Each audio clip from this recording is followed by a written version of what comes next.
បាទសូមជម្រាបសួរបាទដល់ប្រជាជនចាស់ថ្មីទាំងអស់បាទរបស់រោងចក្រផលិតនៅអ៊ីសាឡង់យើងខ្ញុំបាទខាងក្រោយខ្នងខ្ញុំបាទគឺជាអ៊ីសាឡង់បាទដែលយើងបានផលិតរួចជាស្រេចបាទត្រៀមដឹកជូនអតិថិជនយើងដែលគាត់បានធ្វើការកម្មបាទហើយអ៊ីសាឡង់ចេញទៅរោងចក្រយើងបាទគឺមាន3ម៉ាកបាទគឺមានម៉ាកហៃធួលម៉ាកភ្នំពេញបាទនិងម៉ាក K1 បាទអញ្ចឹងទាំង3ជំរើសហ្នឹងពុកម៉ែបងប្អូនអាចធ្វើការកម្មផ្ទាល់ចេញទៅរោងចក្រតែម្ដងបាទចំពោះអ៊ីសាឡង់យើងទាំង3ម៉ាកគឺមានកម្រាស់4លីបាទ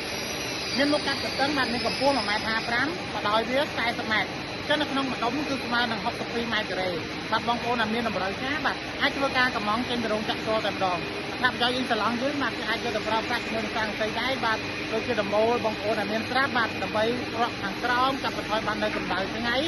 បាទបានយ៉ាងល្អតែម្ដងបាទចឹងបងប្អូនអាចធ្វើការកម្មបានបើបងប្អូនមានចម្ងល់បន្ថែមបាទឬបងប្អូនមិនជឿទិញបាទអាចធ្វើការឆាតចូល page ឬធ្វើការទំនាក់ទំនងបាទតាមរយៈលេខទូរស័ព្ទដែលមាននៅលើវីដេអូស្រាប់បាទសូមអរគុណ